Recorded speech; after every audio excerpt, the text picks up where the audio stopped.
This topic is heavy, it's unsettling, it offers no comfortable answers, but it confronts everything you've believed so far. So don't rush, just stay. And listen, human history is not only a story of oppression, it is also a story of participation. People have not always been forced into harmful systems. Sometimes they defended them. This idea is uncomfortable because we prefer to see ourselves as victims rather than contributors. Yet history whispers a darker truth. When a system causes harm, why do people protect it instead of dismantling it? Why do the hungry defend the rules that starve them? Why do the unfree fear freedom itself? These are not easy questions because the answers are not simple. Humans do not always wear chains because they are forced to. Sometimes they give those chains meaning. They call them security, order, tradition, destiny, or simply say, there is no alternative. And in that moment, the chain stops looking like a chain. It becomes comfort.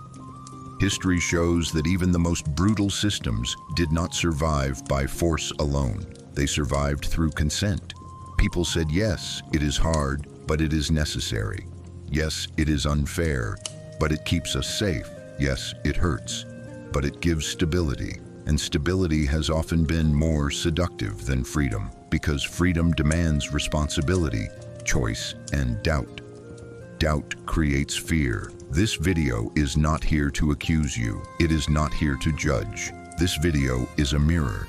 And in that mirror, we see a difficult truth. People sometimes defend the systems that harm them because those systems relieve them of the burden of thinking. Questioning is painful. Obedience is easy, and that ease always comes at a price. This video is about that price. It is about the moment when a human being stops being only a victim of oppression and becomes its guardian. If these questions unsettle you, this video is for you. If you are looking for comfort, you may want to leave. But if you are willing to understand, stay. Because the most dangerous systems are not always the ones that hurt us. The most dangerous systems are the ones we protect. Human beings often describe themselves as rational, independent thinkers, but history repeatedly proves that this self-image is fragile. At the psychological core of the human mind lies not logic, but the desire for safety and certainty. The brain evolved not to seek truth, but to avoid danger, and uncertainty is interpreted as danger long before it is evaluated as possibility. When outcomes are unclear, the nervous system reacts with anxiety, and anxiety demands immediate relief. This is why clear narratives, strict rules, and authoritative systems feel comforting even when they cause harm. A harmful system does not need to be just. It only needs to feel predictable. Predictability lowers stress, and lowered stress feels like survival. This is one of the deepest psychological weaknesses of the human condition. People are not drawn to systems because they are good. They are drawn to them because they reduce mental effort. To question a system requires sustained attention, emotional resilience, and the willingness to live without guaranteed answers. Most people are capable of intelligence, but few are comfortable with uncertainty. Doubt creates internal tension. That tension feels like instability, and instability triggers fear. When fear rises, the mind does not search for truth. It searches for closure. Harmful systems understand this. They offer simple explanations for complex realities. They replace uncertainty with slogans, nuance with binaries, and questions with obedience. Once the world is divided into clear categories, right and wrong, us and them, order and chaos, the psychological burden on the individual disappears. The system absorbs responsibility. Choice is replaced by instruction. Moral ambiguity is replaced by duty. In this state, the individual no longer experiences themselves as an agent, but as a function, and functions do not question their purpose. Another psychological vulnerability lies in social belonging.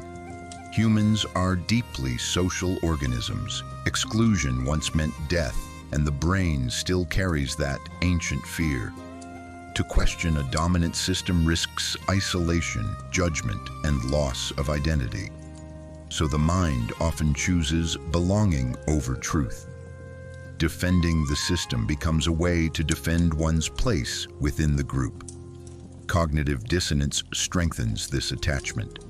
When people suffer under a system they support, the mind faces a painful contradiction. To resolve it, most do not abandon the system, they justify it. Suffering is reframed as necessary.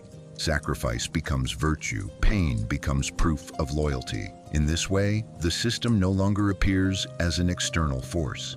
It becomes part of the self.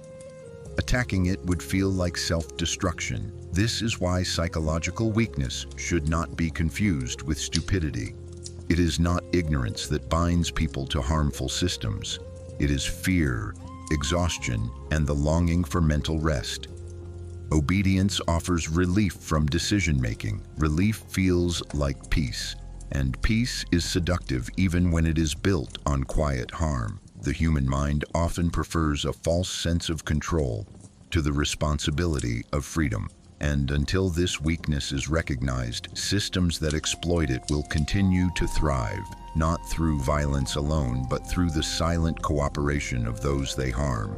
Are you defending a system because it is right or because it feels familiar? If this system disappeared tomorrow, would you feel free or would you feel lost? Do you believe what you believe because you questioned it or because it was given to you early? When was the last time you doubted something that made you feel safe? If uncertainty scares you, is it really truth you are searching for? Would you rather live with a painful truth or a comforting explanation? Are you obeying because you agree or because disobedience feels exhausting? If questioning costs you belonging, would you still question? Is your loyalty a choice or a psychological reflex? When suffering is explained as necessary, do you feel meaning or relief from thinking? If this system truly served you, would it need your constant defense? Are your beliefs protecting you or protecting the structure around you? At what point does stability become a cage? If freedom demands responsibility, are you willing to pay that price? And finally, if this system harms you, why does defending it feel safer than imagining life without it? Fear is one of the most powerful forces shaping human behavior because it does not ask for permission. It reacts. The human mind evolved to prioritize survival over truth and safety over meaning. When fear enters the picture, reason quietly steps aside. What matters is not what is right, but what feels stable. This is where harmful systems gain their strength. They do not present themselves as good, they present themselves as necessary. They tell people that without them, there would be chaos, violence, collapse. They frame fear as protection and control as care. In this psychological environment, security becomes more valuable than freedom, even when that security is artificial. False stability is especially seductive because it mimics peace. It offers routines, rules, and predictability. It tells people where they belong and what is expected of them. This removes the burden of constant decision-making, and the human mind loves relief. Any system that promises to reduce fear instantly gains legitimacy, even if it is the source of that fear itself. This is the paradox of control. The system creates anxiety and then sells protection from it. People accept restrictions not because they are convinced, but because they are afraid of what might happen without them. Unknown futures feel more dangerous than known suffering, so individuals cling to familiar pain rather than risk unfamiliar freedom. The idea of collapse is terrifying, so even deeply flawed systems are defended as lesser evils. Fear also narrows perception. When people feel threatened, they stop asking complex questions. They seek simple explanations and clear enemies.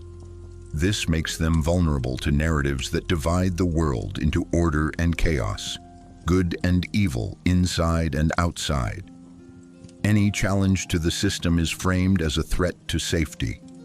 Critics are labeled reckless, dangerous, or irresponsible. In this way, fear polices thought more effectively than force ever could. SAFTA stability depends on repetition. The same messages repeated over time become truth through familiarity. People begin to associate obedience with calm and resistance with danger.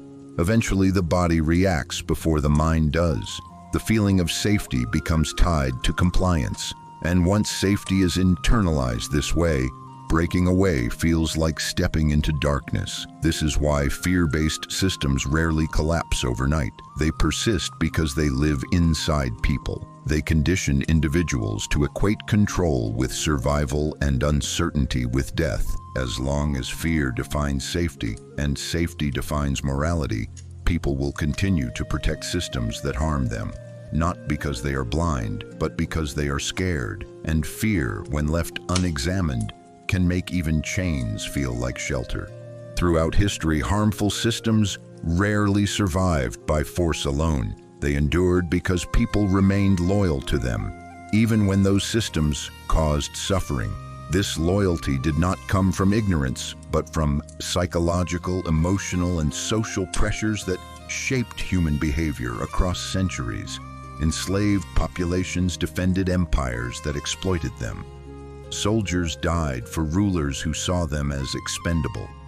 Citizens praised regimes that restricted their freedom because those regimes promised order, identity, and meaning. Loyalty to harmful systems often grew strongest where suffering was normalized. When pain becomes routine, it stops being questioned. People adapt to injustice the same way they adapt to climate or terrain. It becomes part of life, and challenging it feels unnatural. In many empires, from ancient civilizations to modern states, the system presented itself as eternal. To oppose it was to oppose reality itself. This illusion of inevitability discouraged resistance before it even began. History shows that rulers understood this well. They wrapped power in sacred language, divine authority, national destiny, or historical necessity. By doing so, they transformed obedience into virtue and doubt into sin. People were not only expected to comply, they were expected to believe. That belief created emotional investment. Once someone sacrificed for a system, questioning it became psychologically painful. To admit the system was wrong would mean admitting one's own suffering was meaningless. So loyalty deepened not despite the harm, but because of it. This is why oppressive systems often inspire fierce devotion. The more people give up, the more they need the system to be justified. Harm becomes proof of commitment rather than evidence of injustice. History also shows how dissenters were isolated long before they were punished. By labeling critics as traitors, heretics, or destabilizers, the system turned loyalty into a moral boundary. Those inside felt righteous, those outside felt dangerous. This division protected the system from internal collapse. Over time, people learned to police each other. They defended the system in conversations, traditions, and daily rituals, even without direct orders. At that point, the system no longer needed constant violence. It lived through habit, belief, and fear of exclusion. This pattern repeats across eras because it aligns with deep human instincts. The need to belong, the fear of chaos, and the desire for meaning all push individuals toward loyalty, even when loyalty causes harm. History is filled with moments where people stood on the wrong side of justice while believing they were preserving order. These moments remind us that harmful systems are rarely maintained by villains alone. They are sustained by ordinary people, choosing familiarity over uncertainty, identity over truth, and stability over freedom. Belief is rarely just an idea. It is a foundation for identity. When a system succeeds in turning belief into belonging, it becomes deeply resistant to challenge. People do not simply follow the system, they become part of it. And once identity is fused with structure, questioning the system feels like questioning the self. This is the trap of belief. identity and belonging. Humans are social beings. Long before laws or institutions, belonging meant survival. To be accepted by the group was to be protected. To be excluded was to be vulnerable. This ancient instinct still governs modern behavior. When a system offers identity, it offers safety. People are no longer just individuals. They are members, believers, loyal citizens. This sense of belonging fills emotional gaps. It provides purpose, status, and direction. But it also creates psychological dependency. Once identity is tied to the system, defending it becomes a personal necessity. Criticism feels like an attack, not on ideas, but on existence. People respond emotionally rather than rationally, because what is at stake is not logic, but self-worth. Belief systems reinforce this trap by defining who is inside and who is outside. Those inside are moral, reasonable, and deserving. Those outside are misguided, dangerous, or corrupt. This division strengthens loyalty and discourages doubt. Doubt risks social death. When belonging depends on agreement, truth becomes secondary to acceptance. People silence their questions not because they lack them, but because asking them threatens connection. Over time, the system no longer needs to enforce belief. The community does it instead. Language, rituals, and shared narratives constantly remind individuals who they are supposed to be. Identity becomes a script, and deviation feels like betrayal. The deeper the emotional investment, the harder it becomes to step back. Admitting error would mean losing not just beliefs, but relationships, history, and meaning. This is why people cling to systems that harm them, because leaving would require rebuilding the self from nothing. In this way, belief becomes a cage without visible bars. It feels warm, it feels familiar, but it limits growth. As long as identity depends on obedience and belonging depends on silence, harmful systems remain protected, not by force but by the human need to belong. In the modern world, control rarely arrives with chains or soldiers. It arrives quietly, wrapped in convenience, comfort, and choice. People are no longer forced to obey, they are persuaded to participate. This is the nature of voluntary servitude. The systems that govern modern life do not demand submission. They offer ease. They promise efficiency, connection, and security. In exchange, they ask for attention, data, time, and silence. The transaction feels harmless because it feels optional. But over time, what begins as choice hardens into dependence. Unlike historical oppression, modern control is subtle. It does not forbid, it nudges, it does not punish openly, it rewards selectively. Behavior is shaped not through fear of violence, but through fear of exclusion. Visibility becomes currency. Algorithms decide what is seen, what is amplified, and what disappears. People adapt their thoughts and expressions accordingly, not because they are ordered to, but because they want to remain visible. This is how control becomes internalized. The individual starts regulating themselves. Every click, like, and pause feeds a system that learns how to guide attention more precisely. The mind becomes predictable, and predictability is power. In this environment, freedom is redefined, not as the ability to choose differently, but as the ability to choose within approved boundaries.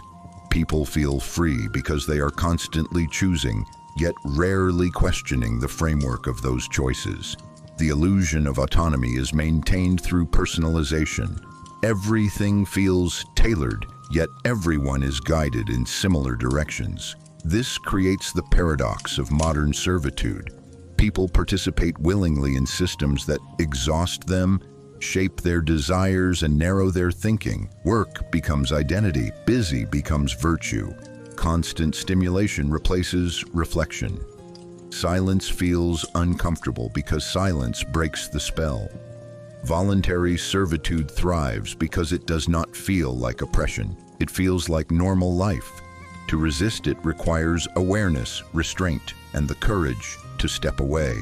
But stepping away means losing access, status, and belonging. So most people stay, they scroll, they comply, they adapt, and in doing so, they protect a system that does not need to dominate by force because it is carried forward by consent. The modern world does not imprison bodies, it occupies minds, and as long as control feels comfortable, chains remain invisible. Obedience offers comfort because it removes burden, the burden of thinking, the burden of choosing, the burden of responsibility. When a system tells people what is right, what is wrong, and what is expected, the mind relaxes. Decision-making is exhausting. Uncertainty drains energy. Obedience simplifies existence by outsourcing judgment to authority.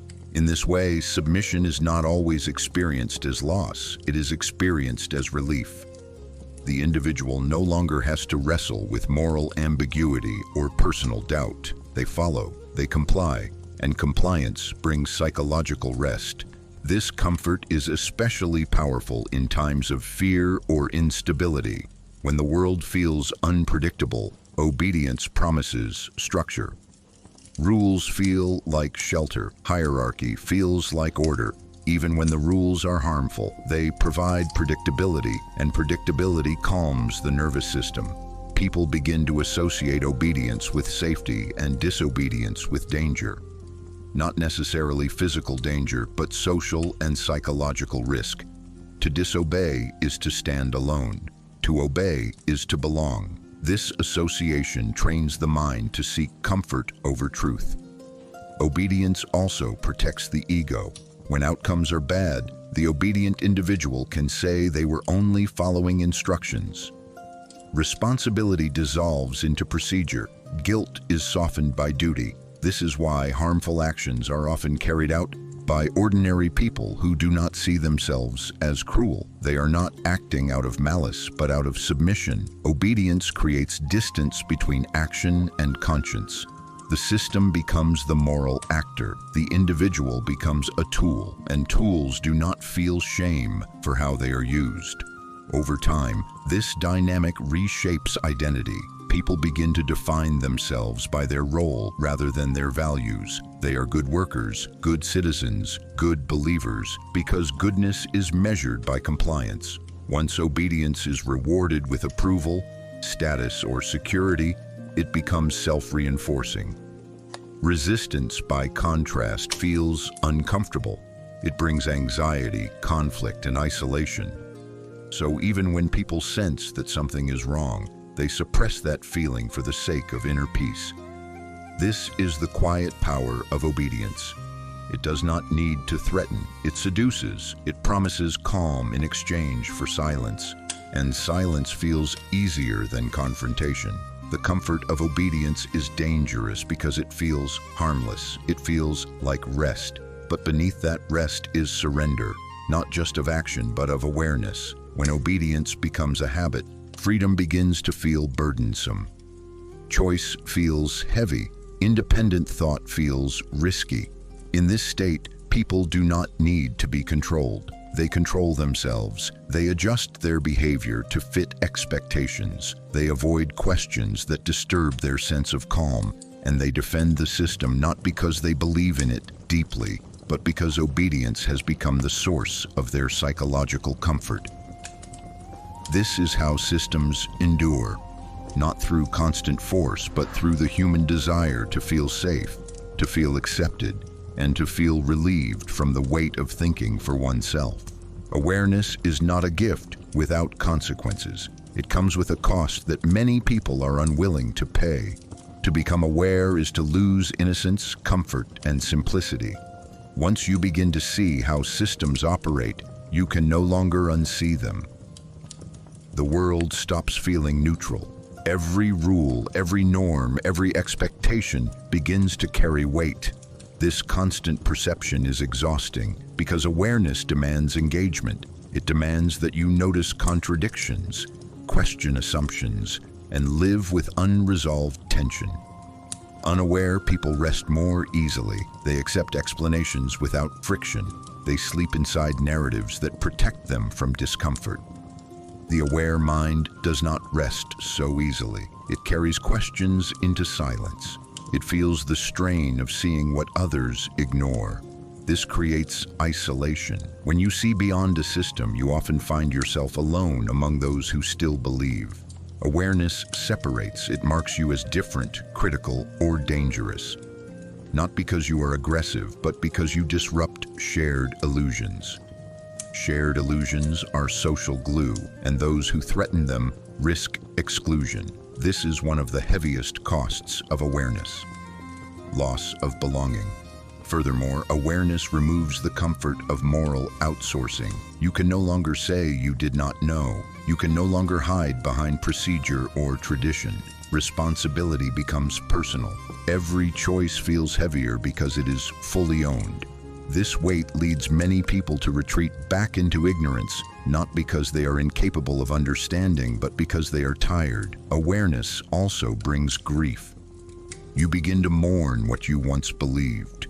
You grieve lost trust, lost certainty, and sometimes lost relationships. The world becomes more complex and less forgiving, yet despite its cost, awareness offers something obedience never can. It offers agency, the ability to choose consciously rather than reactively. It allows for integrity instead of comfort. And although awareness is painful, it is also liberating in a deeper sense. Not because it makes life easier, but because it makes life honest. The cost of awareness is high. It demands courage, endurance, and solitude. But without paying that cost, freedom remains an illusion, and systems that harm will continue to feel normal. The question is not whether awareness hurts. The question is whether the comfort of ignorance is worth the price of surrendering one's inner freedom. Rebellion often feels immoral, not because it is inherently wrong, but because morality itself is shaped by the systems it threatens. From early childhood, people learn that goodness is associated with obedience, politeness, and respect for authority. Rules are framed as protection, and breaking them is framed as danger. This conditioning runs deep. By the time someone considers rebellion, their sense of right and wrong has already been trained to associate order with virtue and disruption with harm. As a result, challenging a system triggers guilt before it triggers reason. The emotional response comes first, logic follows later. Harmful systems reinforce this by moralizing compliance. They present loyalty as responsibility and dissent as selfishness. Rebels are described as reckless, troublemakers, or enemies of stability. This framing makes rebellion feel like an attack on the community rather than a challenge to injustice. People fear that questioning the system will harm others, even when the system itself is causing harm. Morality becomes collective rather than reflective. What feels moral is what preserves cohesion, not what reveals truth. Another reason rebellion feels immoral is because it threatens identity. When someone rebels, they step outside shared values and narratives. This creates discomfort not only for the rebel, but for everyone watching. It forces others to confront doubts they would rather suppress. Condemning rebellion becomes a way to protect one's own sense of righteousness. If the rebel is immoral, then obedience remains good. This psychological defense keeps the moral order intact. Rebellion also exposes responsibility. If the system can be challenged, then continued compliance becomes a choice rather than a necessity. This realization is unsettling. It is easier to label rebellion as wrong than to accept complicity. In this way, morality becomes a shield against accountability. History shows that many actions now praised as courageous were once condemned as immoral. The discomfort was not about ethics, but about disruption. Rebellion breaks routines, questions sacred assumptions, and introduces uncertainty. And uncertainty feels dangerous to a mind trained to equate safety with order. So rebellion feels immoral because it violates emotional conditioning, threatens belonging, and exposes uncomfortable truths. not because it lacks moral value, but because it demands a reevaluation of what morality truly serves. Collective silence is not the absence of voices. It is the presence of fear shared quietly.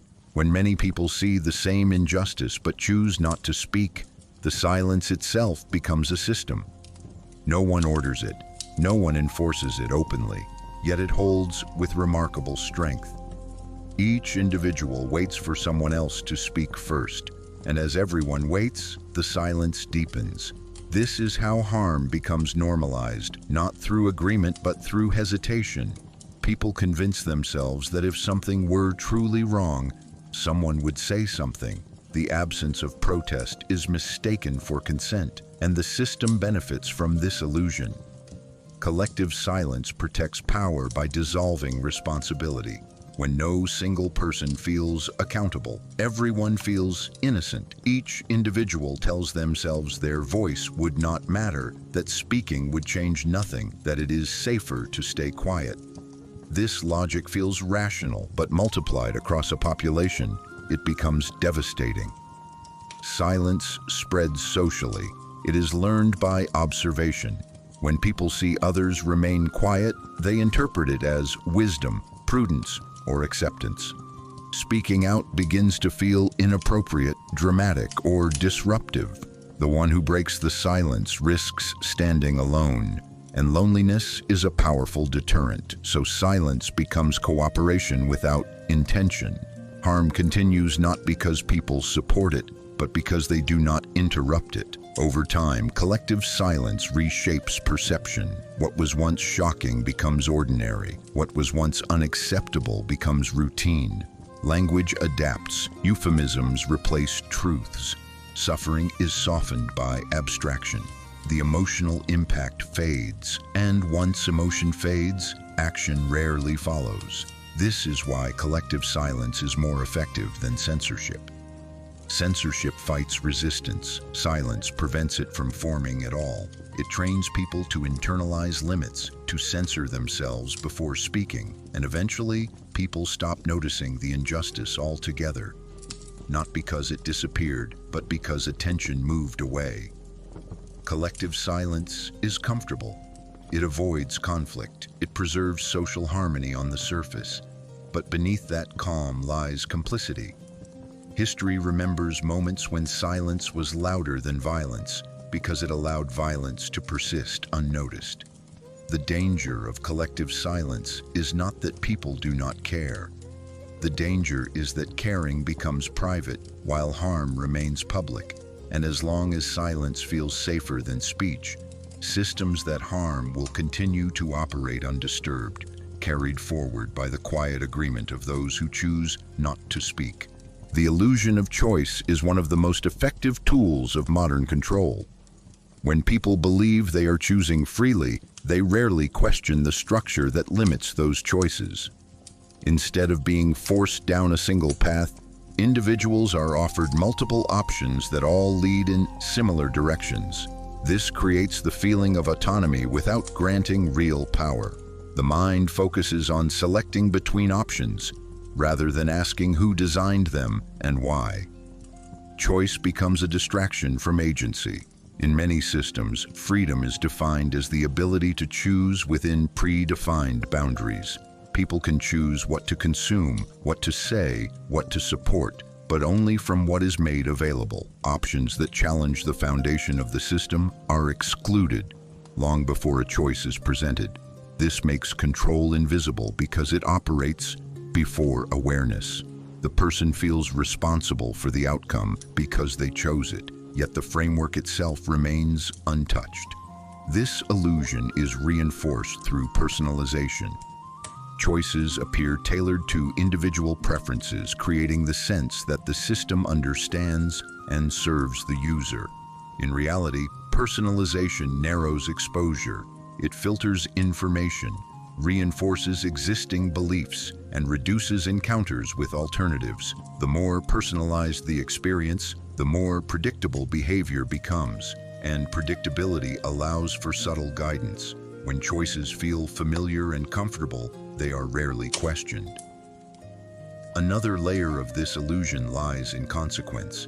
If every choice leads to similar results, choice loses its meaning. People may feel active while remaining powerless. They select between brands, opinions, or identities, while the underlying conditions stay the same.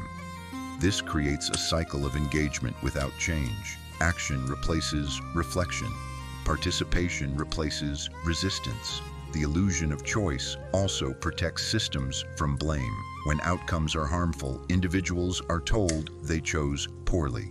This shifts responsibility away from the structure and onto the person. Systemic issues become personal failures. In this way, choice becomes a moral burden rather than a liberating force. People blame themselves instead of questioning the system.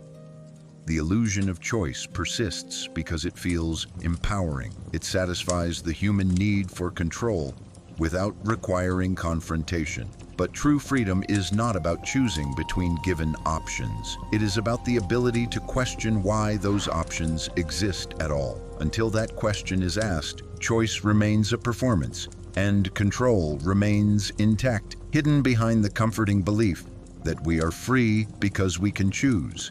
When identity becomes a prison, it no longer serves as a source of meaning, but as a mechanism of control.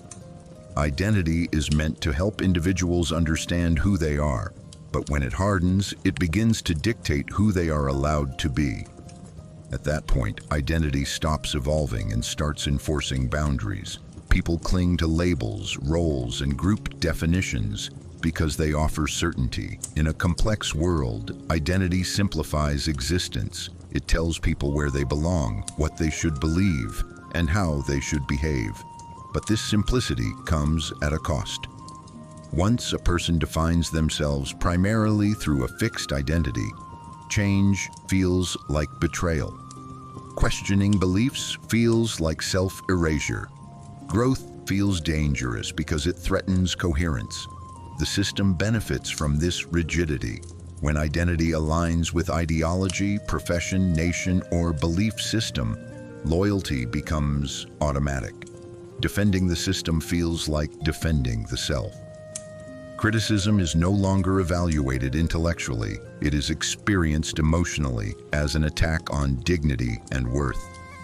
This emotional fusion makes dialogue nearly impossible because disagreement feels like violence. In this state, identity restricts perception. People selectively notice information that confirms who they think they are and ignore anything that challenges it. The mind becomes a guard protecting a narrative rather than a tool for understanding.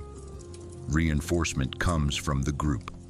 Shared language, rituals, and values reward conformity and punish deviation. Subtle signals indicate what is acceptable to think and say. Over time, self-censorship replaces external control. The individual internalizes the rules of the identity prison. They no longer need to be reminded. They feel discomfort at the thought of stepping outside the role. When identity becomes a prison, freedom is reframed as threat. To leave the identity would mean losing community, status, and meaning. It would mean facing uncertainty alone. So people remain loyal even when the identity harms them, limits them, or contradicts their lived experience. The prison does not feel like a cage. It feels like home. This is why identity-based systems endure. They do not rely on force, they rely on attachment. As long as people believe they are their identity and not more than it, they will defend the walls that confine them. And the tragedy is not that identity exists, but that it is mistaken for the entirety of the self. When that happens, the path to freedom is not blocked by locks, but by fear of losing who one believes they are.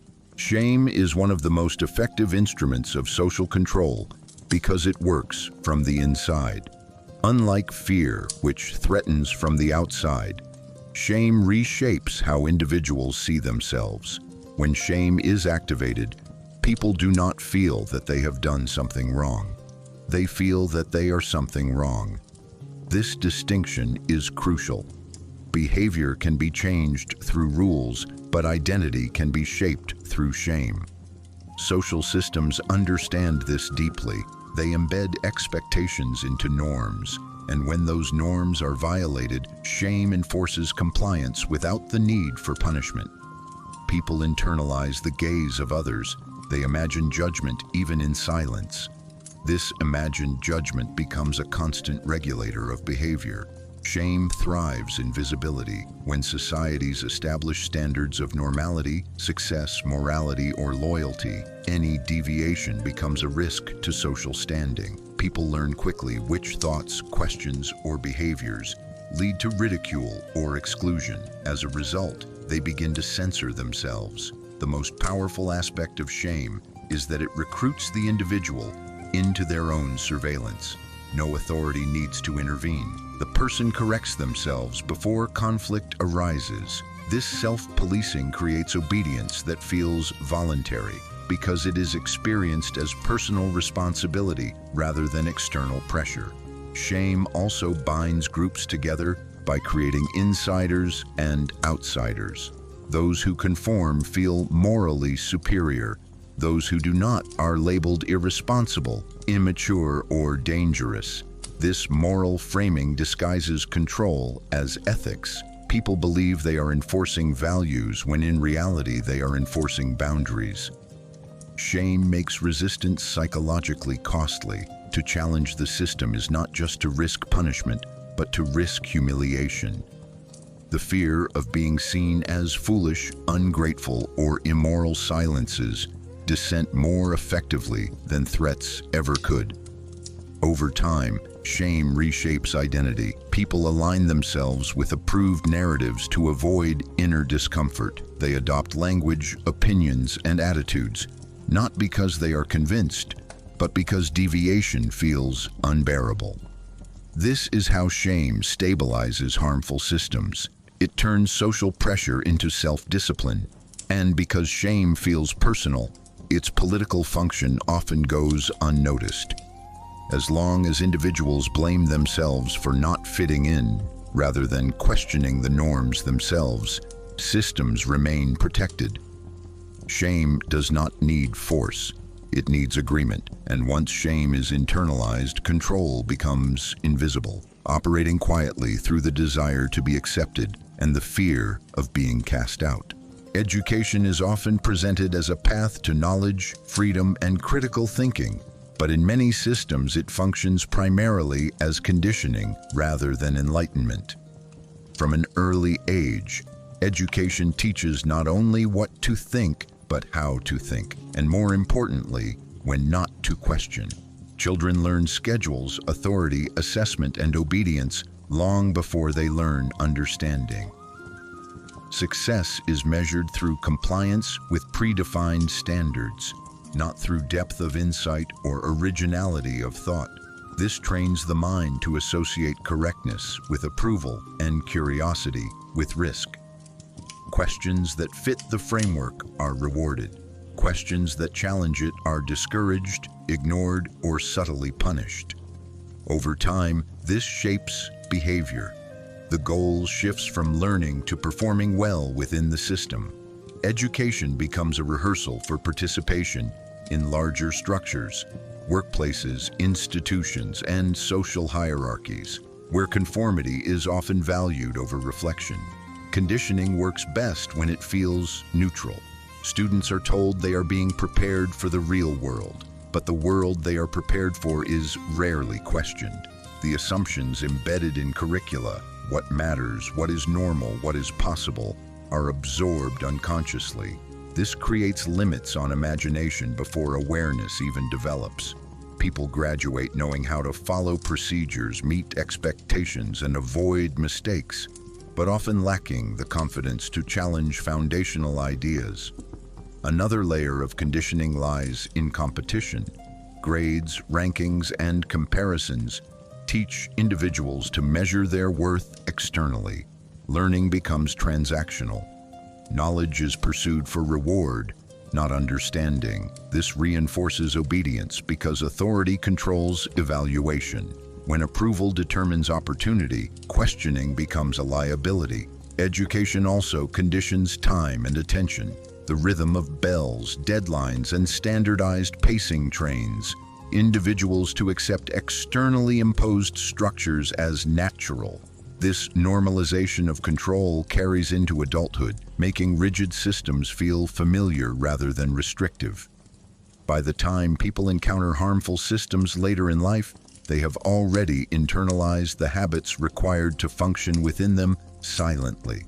This does not mean education is inherently oppressive, but it means that when education prioritizes adaptation over awareness, it serves power more than truth. Conditioning is effective because it is gradual and disguised as preparation. The result is a population skilled at functioning within systems, but hesitant to imagine life beyond them, until education encourages not just answers, but genuine questioning, and not just success, but conscious understanding. It will continue to shape individuals who are well-trained, well-adjusted, and quietly unfree. Questioning is often presented as a virtue in theory, but punished in practice. When a system feels threatened by inquiry, it rarely responds with open repression. Instead, it shifts the tone. The questioner is not silenced directly, they are ridiculed. Mockery becomes a powerful tool because it delegitimizes without argument. Once a question is treated as laughable, it no longer requires an answer. This transition from questioning to mockery marks a critical stage in social control. At first, questions are ignored. If they persist, they are reframed as naive, exaggerated, or irrational. The questioner is portrayed as confused, dramatic, or seeking attention.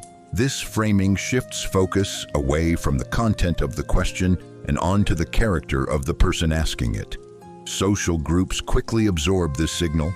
Laughter replaces debate. Mockery creates social distance. It tells others that engaging seriously with the question risks association with foolishness. As a result, people withdraw not because the question lacks merit, but because they fear becoming a target themselves. This is how inquiry is neutralized without censorship. Mockery is especially effective in public spaces where visibility matters. The fear of embarrassment outweighs the desire for truth. People learn to self-edit, to soften their doubts, or to remain silent altogether. Over time, questioning itself becomes stigmatized. Only approved forms of critique are allowed, those that do not challenge the foundation of the system. When mockery is normalized, systems no longer need to justify themselves. They rely on social cues to enforce boundaries. Those who comply are rewarded with belonging. Those who question are isolated through humor.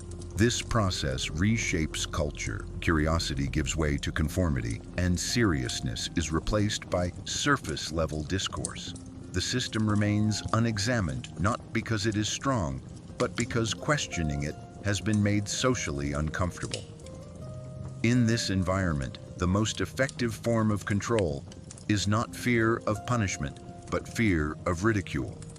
And when mockery replaces discussion, truth quietly exits the conversation, leaving only what is safe to laugh at. Human beings have a deep psychological need for their pain to mean something. Suffering without explanation feels unbearable, so the mind searches for reasons, even when those reasons protect the very systems causing harm. This is the foundation of how suffering becomes justified. When people endure hardship under a system, they cannot easily escape. Accepting that the system is unjust would create intolerable internal conflict. To resolve this tension, the mind reframes suffering as necessary, deserved, or purposeful. Pain is transformed into sacrifice. Sacrifice becomes virtue. This psychological shift allows individuals to preserve a sense of dignity while remaining within harmful structures. Justifying suffering reduces cognitive dissonance. If the pain is meaningful, then endurance is noble rather than tragic. This reframing protects the self from despair but it also protects the system from scrutiny. Over time, people begin to defend the conditions that harm them, because admitting those conditions are wrong would invalidate their past endurance. The longer someone suffers, the stronger the need to believe the suffering was not in vain. This is why systems that demand sacrifice often inspire loyalty. They offer narratives that glorify endurance, discipline, and resilience. People internalize these stories and measure their worth by how much they can tolerate. Complaint becomes weakness. Questioning becomes ingratitude. In this way, suffering is moralized rather than addressed. Another layer of this psychology lies in comparison. When suffering is widespread, individual pain feels normalized.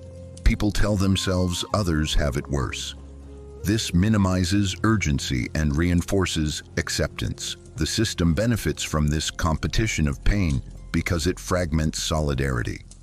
Justifying suffering also shifts focus from causes to character. If someone struggles, it is framed as a personal failure rather than a structural issue. This isolates individuals and prevents collective awareness. The psychological burden is carried privately while the system remains untouched. In the end, justifying suffering offers emotional survival at the cost of freedom. It soothes the mind by providing meaning, but it prevents change by disguising harm as necessity. As long as suffering is explained rather than questioned, systems that cause it remain morally intact. And the most tragic outcome is not that people suffer, but that they come to believe they should. When law replaces morality, obedience becomes more important than conscience, and legality begins to stand in for justice. Laws are meant to reflect ethical principles, but when systems grow rigid, the relationship reverses. What is legal is assumed to be right, and what is illegal is assumed to be wrong, regardless of harm. This shift is dangerous because it transfers moral responsibility away from individuals and into abstract rules. People stop asking whether an action is just and ask only whether it is permitted. The law becomes a moral shield, allowing individuals to participate in harmful actions while feeling innocent. They tell themselves they followed the rules, that they did what was required, that responsibility lies elsewhere. In this way, law simplifies ethics. It removes ambiguity, and ambiguity is uncomfortable. When morality is internal, it demands reflection, empathy, and courage. When morality is externalized into law, it demands compliance. This is why systems prefer law over conscience. Laws can be enforced uniformly, morality cannot. History is filled with examples of legal systems that upheld slavery, segregation, discrimination, and violence, while ordinary people participated without seeing themselves as immoral. The law gave permission, and permission felt like absolution. Once legality replaces morality, questioning becomes deviance. Those who resist unjust laws are framed as criminals rather than moral agents. The focus shifts from harm to order, from suffering to stability. This inversion protects systems by redefining wrongdoing as disobedience rather than injustice. People begin to fear breaking rules more than causing harm because the consequences are clearer. The punishment for illegality is immediate. The consequences of immorality are abstract.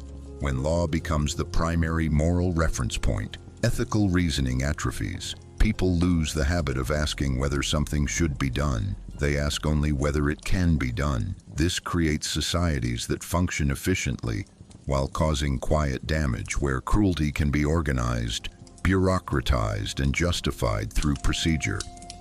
The most dangerous aspect of this shift is not that laws exist, but that they are mistaken for ethics.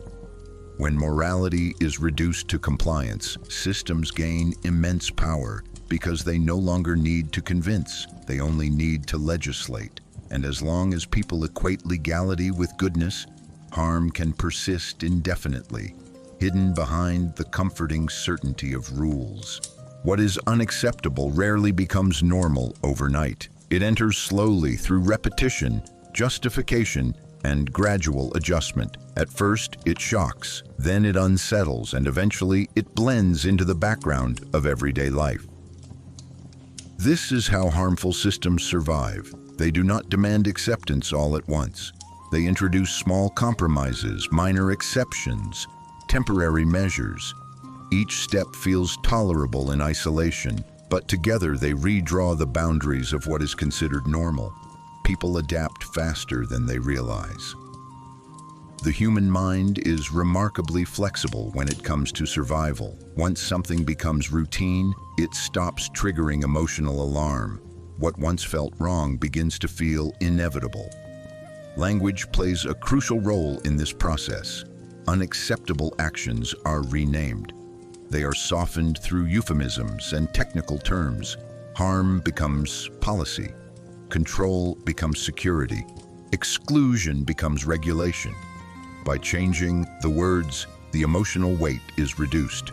People no longer react to the reality, they react to the label. This linguistic distance allows individuals to participate without fully confronting the consequences. Normalization is reinforced by comparison. When worse scenarios are constantly invoked, current harm appears reasonable.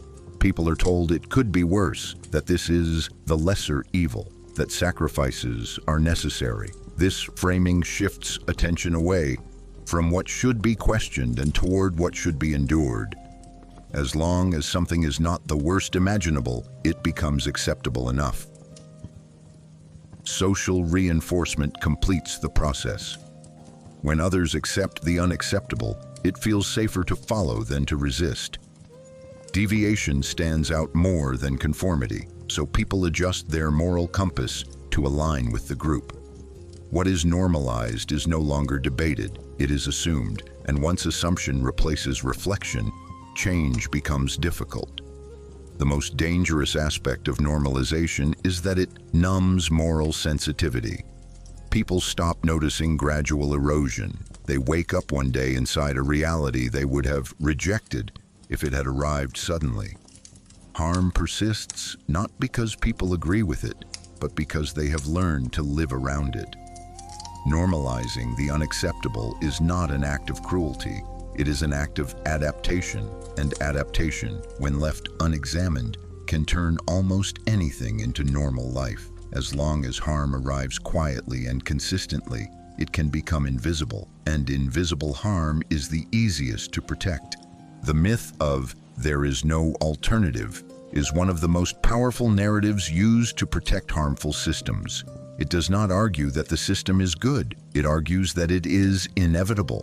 This distinction matters because inevitability shuts down imagination more effectively than force ever could.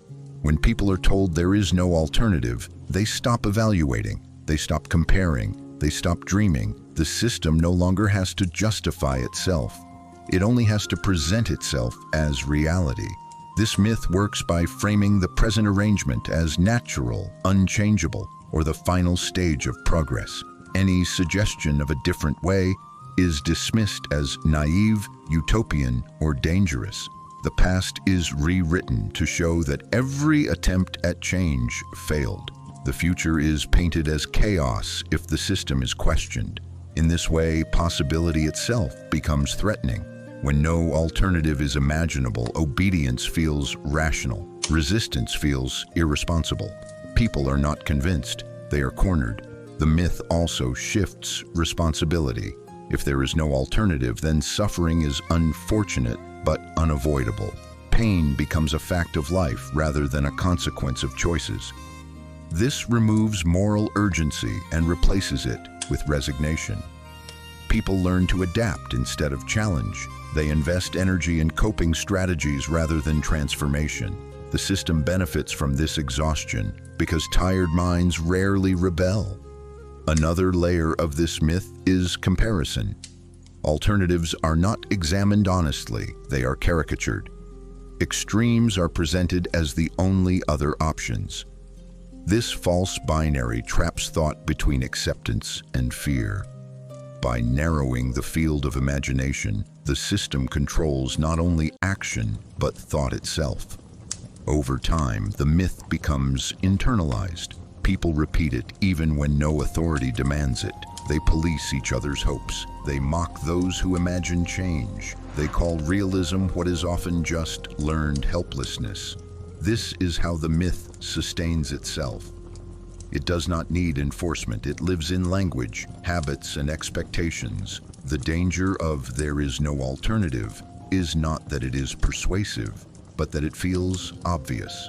Once accepted, it turns the present into a prison without walls. As long as people believe there is no other way, any way will be tolerated. And the most radical act in such a system is not rebellion but imagination, because the moment an alternative is truly envisioned, the myth collapses, and with it, the quiet power of inevitability. Language is one of the most subtle and powerful tools through which authority protects itself, because it shapes how reality is perceived before it is judged.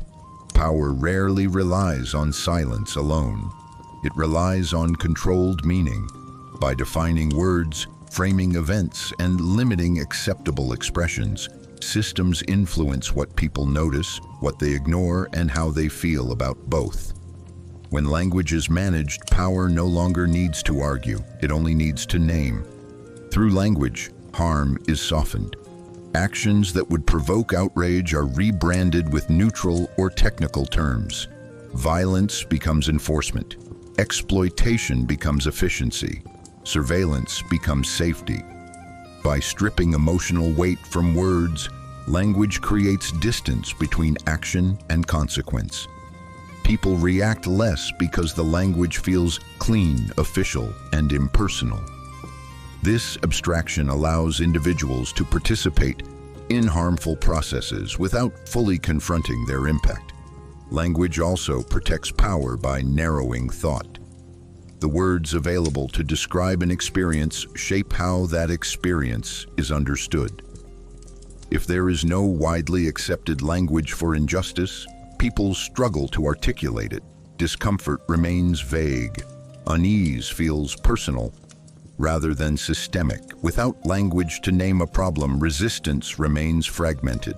Power thrives in this ambiguity. Another function of language is normalization. When certain phrases are repeated consistently, they become background noise.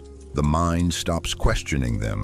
Terms like necessary measures, public interest, or national security are rarely examined, yet they justify immense control. These phrases operate as linguistic shields. They end discussion before it begins. Challenging them feels unreasonable because the language itself frames opposition as irresponsible. Language also establishes moral boundaries. Who is described as normal, productive, or deserving, and who is labeled as deviant, ungrateful, or dangerous is rarely accidental. These labels shape empathy. They determine whose suffering matters and whose can be ignored. Once a group is linguistically reduced to a category, it becomes easier to dismiss their humanity. In this way, language organizes moral attention. Power further protects itself by controlling tone. Certain ways of speaking are considered serious, respectable, and legitimate. Others are dismissed as emotional, extreme, or unprofessional. This tone policing ensures that only system-compatible criticism is heard. Any challenge that disrupts the accepted style is discredited before its content is addressed.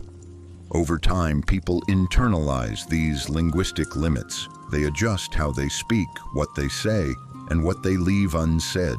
They censor themselves not because they are forbidden, but because they have learned what sounds acceptable.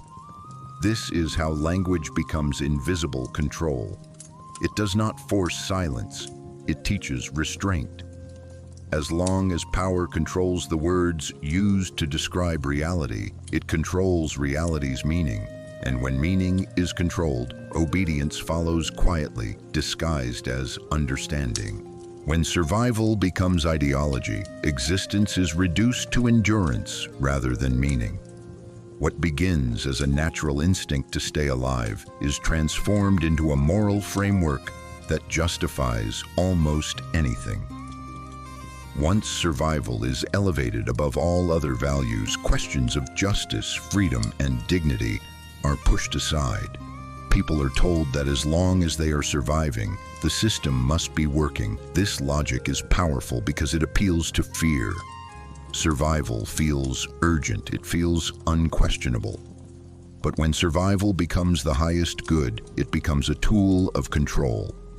Systems frame their demands as necessities. They claim sacrifice is required, that suffering is unavoidable, that resistance risks collapse. In this environment, any critique is dismissed as dangerous idealism. People are taught that questioning the system threatens survival itself. So obedience becomes moral and dissent becomes reckless.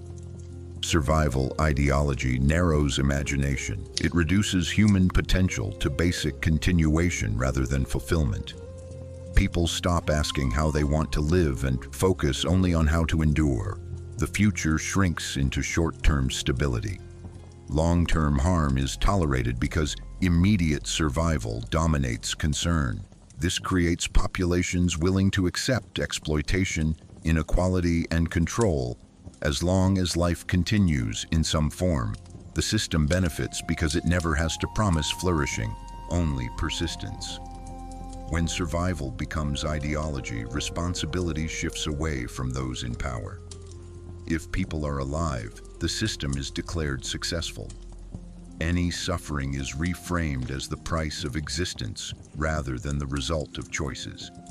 This absolves authority and places the burden on individuals to adapt, resist quietly, or endure silently. Over time, this ideology reshapes identity. People begin to see themselves not as agents, but as survivors. Resilience replaces hope, endurance replaces imagination. And once people define themselves by survival alone, they will defend the very structures that exhaust them, because those structures are framed as the reason they are still standing. The tragedy of survival as ideology is that it convinces people that staying alive is the same as living. And as long as that belief holds, power can demand almost anything, as long as it allows people to continue breathing within the limits it sets. Obedience feels comfortable because it removes weight from the mind. The weight of choice, the weight of responsibility, the weight of uncertainty. When a system clearly defines what is allowed, what is forbidden, and what is expected, life becomes simpler. Decisions no longer feel personal, they feel procedural. This shift brings relief. Uncertainty is one of the greatest sources of psychological stress, and obedience promises protection from it. By following rules, people avoid the anxiety of moral ambiguity. They do not have to ask whether something is right. They only have to ask whether it is permitted. This reduction of complexity feels like safety, even when it comes at the cost of freedom. Obedience also offers emotional shelter. In chaotic or unstable environments, structure feels reassuring. Hierarchy feels predictable. Routines feel calming. The human nervous system relaxes when outcomes seem controlled. Harmful systems exploit this response. They do not need to convince people that obedience is good. They only need to convince them that disobedience is risky. Over time, obedience becomes associated with peace and resistance with danger. Not always physical danger, but social conflict, uncertainty, and isolation. This association shapes behavior long before conscious thought intervenes. Another source of comfort lies in moral outsourcing. When people obey, they transfer responsibility upward. If the outcome is harmful, they can tell themselves they were only following rules. This softens guilt and protects self-image. Obedience allows individuals to see themselves as decent, even while participating in harmful processes. The system absorbs blame. The individual preserves innocence. This psychological distance makes obedience not only comfortable, but attractive. As obedience is rewarded with approval, belonging, or stability, it becomes habitual. People begin to define goodness as compliance rather than conscience. Resistance feels disruptive. It threatens inner calm. It forces confrontation with doubt and fear. So even when discomfort arises, people suppress it for the sake of peace. This is the quiet danger of obedience. It does not feel like submission. It feels like rest, but beneath that rest lies surrender of awareness. When obedience becomes a source of comfort, freedom begins to feel heavy. Independent thought feels exhausting, and systems no longer need to enforce control because people willingly maintain it themselves, seeking the calm that obedience provides, even when that calm is built on silent harm. The fear of standing alone is one of the deepest forces shaping human behavior, because isolation threatens more than comfort. It threatens identity. From an evolutionary perspective, belonging meant survival. To be separated from the group once meant vulnerability, exposure, and death. That ancient fear still echoes in modern minds, even when physical survival is no longer at stake. When a person considers questioning a dominant system, what they often feel first is not anger or courage, but the quiet terror of being alone. To stand apart is to risk losing recognition, validation, and shared reality. Groups provide mirrors. They tell individuals who they are, what is normal, and what is acceptable. When someone steps outside that frame, the mirror disappears. The self feels unstable. This is why conformity feels safe. It anchors identity in collective agreement. Standing alone requires facing uncertainty not only about the world, but about oneself. Harmful systems exploit this fear by linking belonging to obedience. Agreement becomes the price of inclusion. Dissent becomes social exile. People are not silenced by force, but by the anticipation of loneliness. They imagine being misunderstood, judged, or dismissed. This imagined isolation is often enough to stop action before it begins. Even when individuals privately disagree, they remain outwardly loyal because solitude feels heavier than injustice. The fear of standing alone also distorts perception. When many people remain silent, it appears as consensus. This false consensus reinforces fear. Each person believes they are the only one who doubts, so they hide their doubt. And because everyone hides, the illusion persists. This is how isolation multiplies itself. The system does not need to suppress opposition. It lets people suppress themselves. Standing alone also demands strength that few are taught to cultivate. It requires internal validation, the ability to tolerate disapproval, and the courage to exist without immediate affirmation. Most social structures do not reward these traits. They reward alignment. So people learn to equate goodness with agreement and morality with numbers. The lone dissenter feels wrong simply because they are alone. This emotional pressure is immense, and yet history shows that change almost always begins in isolation. Before movements form, before voices multiply, there is always someone who stands alone first. The fear is real, but so is its cost. As long as standing alone feels more dangerous than standing for truth, systems that harm will remain protected by crowds of people who disagree quietly but comply together. Conformity is rarely enforced through punishment alone. It is encouraged through reward. Systems understand that people are more easily guided by incentives than by fear. When individuals align with expectations, they are often met with approval, opportunity, and recognition. This reinforcement teaches a powerful lesson. Agreement leads to comfort. Meanwhile, those who resist may not be punished directly, but they are quietly excluded. They miss promotions, visibility, or social acceptance. This contrast trains behavior without the need for overt control. The reward of conformity operates on many levels. At a social level, conforming individuals receive validation. They are seen as reasonable, mature, and responsible. This positive feedback strengthens identity. People begin to associate their sense of worth with how well they fit in. At an institutional level, conformity is rewarded with stability. Secure positions, predictable outcomes, and access to resources are often reserved for those who do not disrupt existing structures.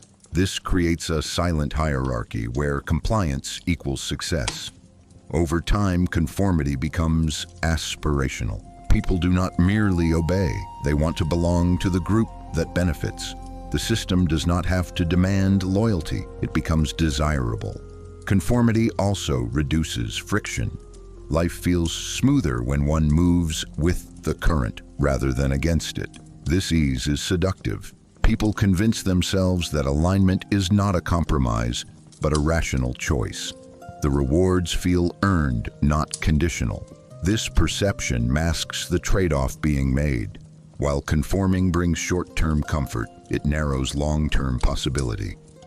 As people adjust their beliefs and behavior to maintain rewards, they slowly lose the capacity to imagine alternatives. The system remains unchallenged, not because it is flawless, but because challenging it carries hidden costs.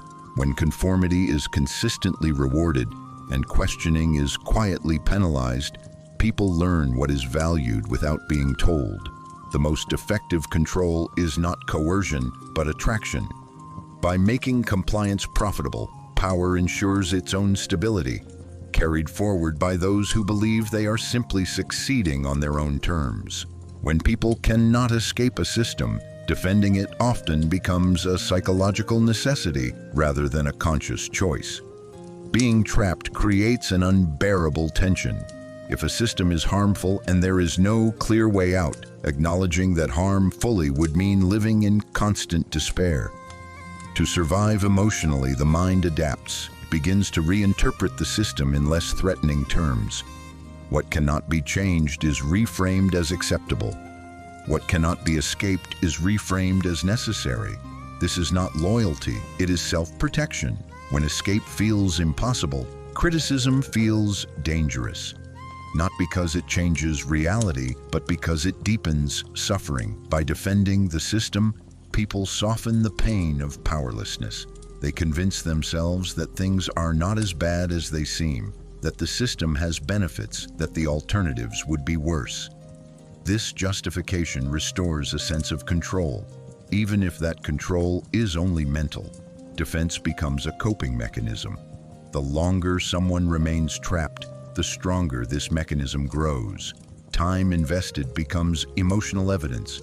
Admitting the system is unjust would mean admitting years of endurance were wasted. So people double down. They protect the structure that confines them, because dismantling it in thought would collapse their sense of meaning. This is why criticism from outsiders often triggers anger. It threatens the fragile balance that allows survival. The outsider can leave, the insider cannot. So the insider defends, not because they believe deeply, but because belief is less painful than despair. Defending the inescapable also restores dignity. To admit powerlessness feels humiliating. To frame endurance as choice feels empowering. People say they stay because they agree, not because they must. This illusion of agency preserves self-respect, but it also locks them in place. History shows this pattern everywhere. Workers defending exploitative systems, citizens justifying authoritarian rule, individuals rationalizing environments that drain them.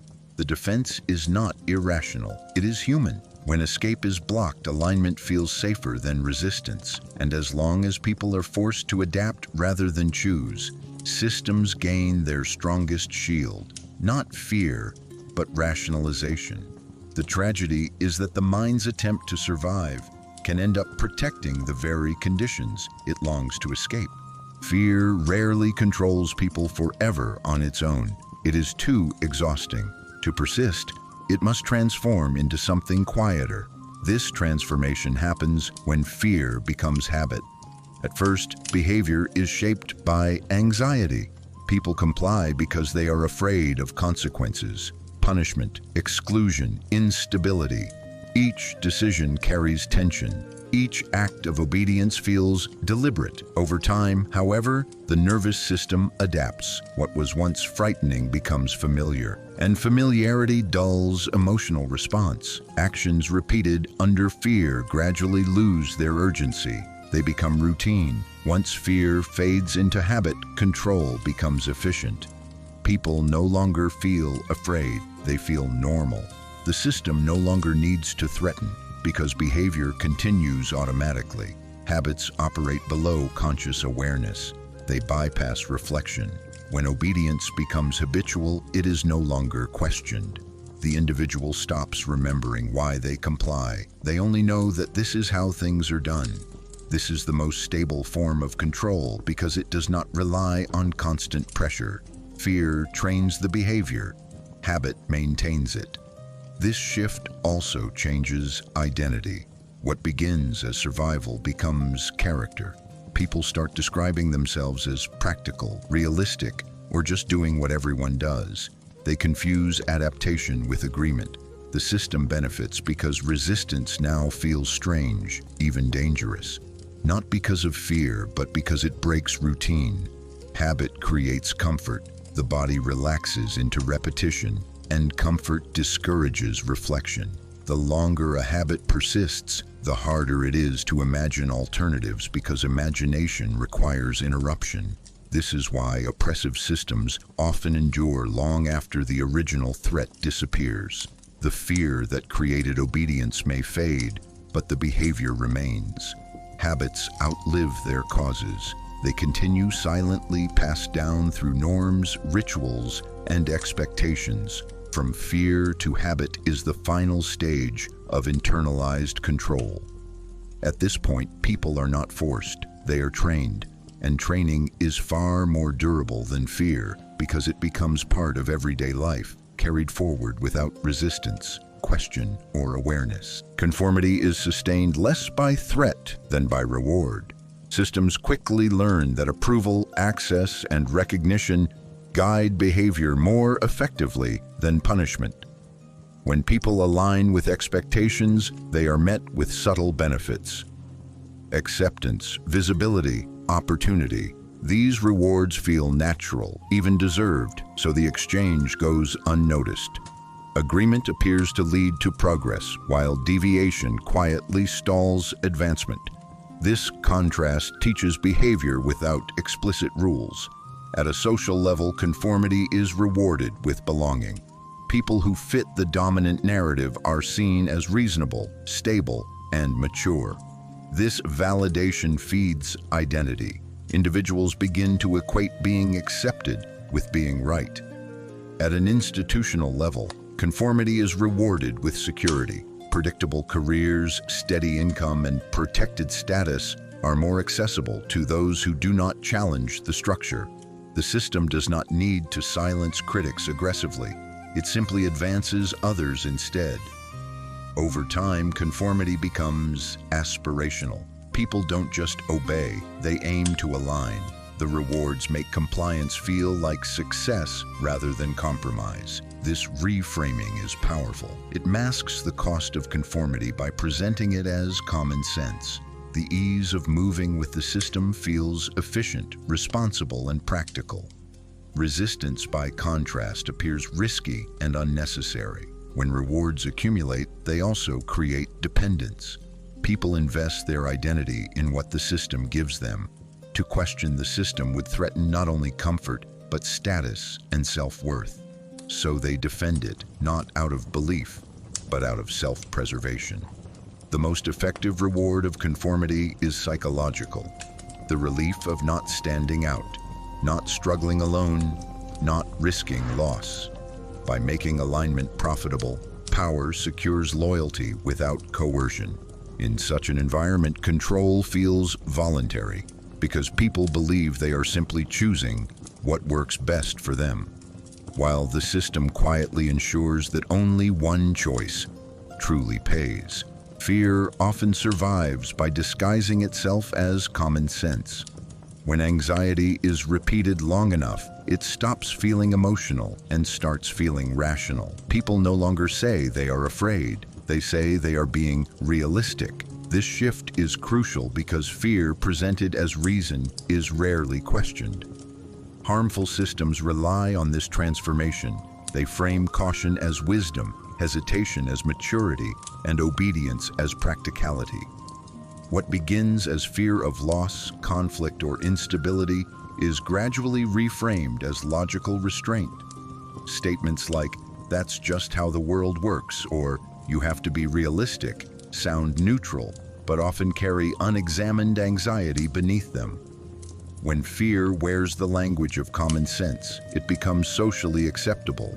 People repeat it confidently. They pass it on as advice. They teach it to the next generation.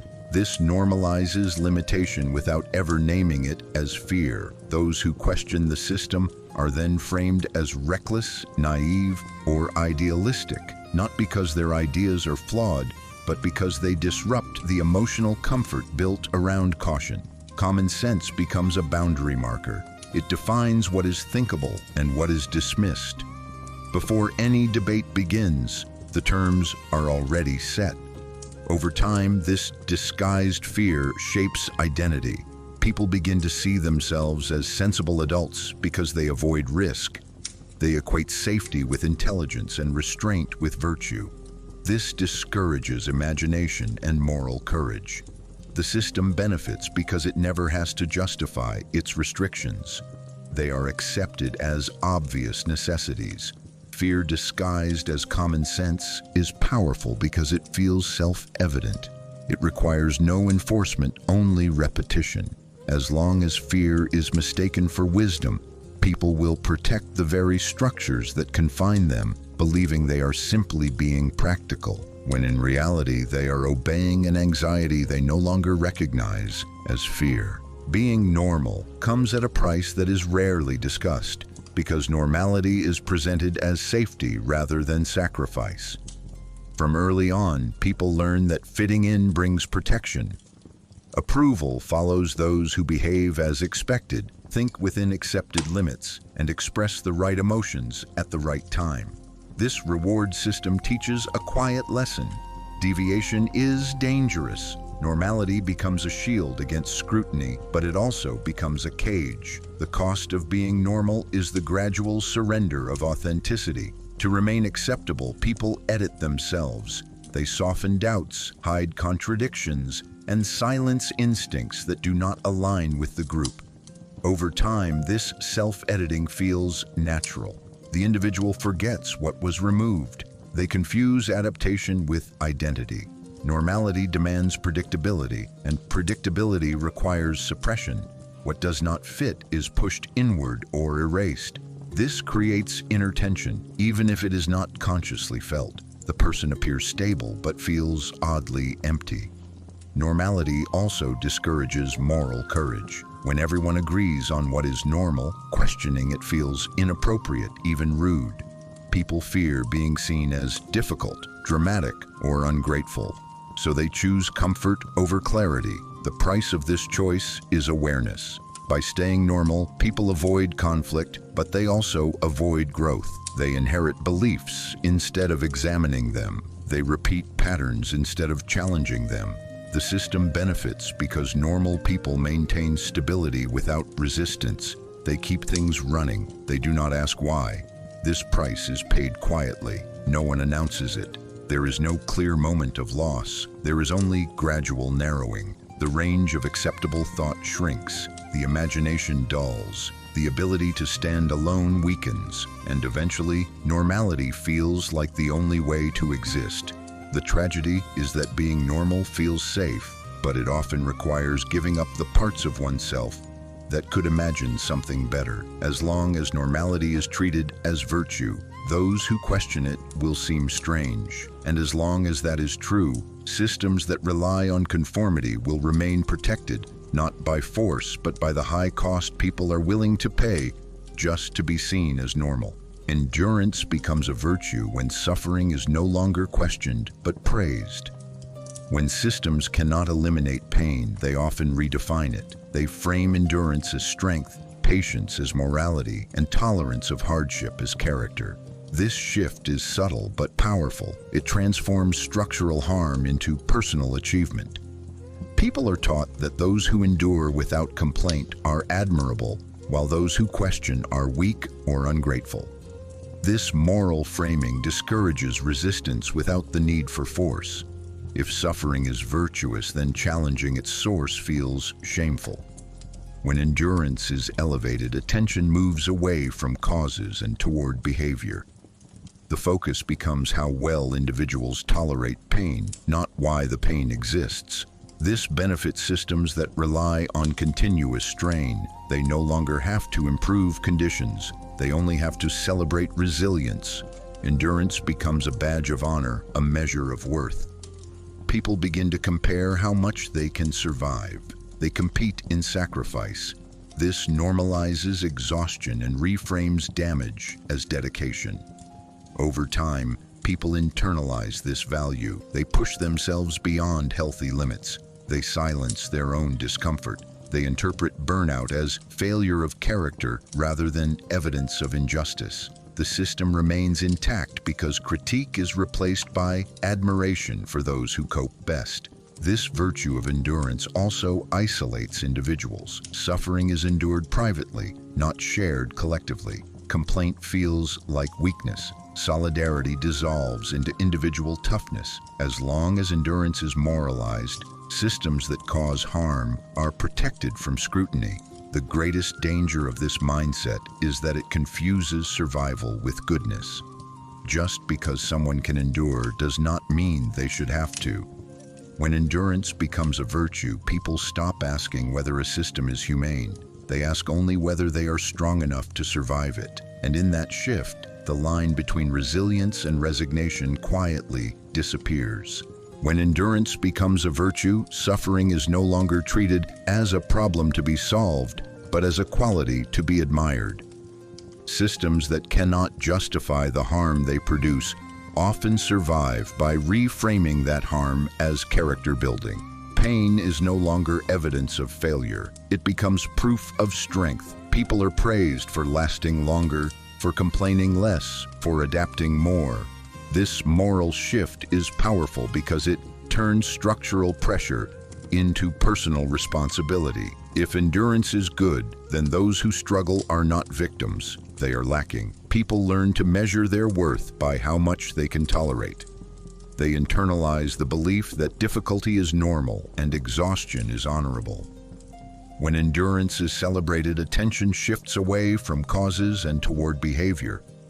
The question is no longer why conditions are harsh, but whether individuals are resilient enough to handle them.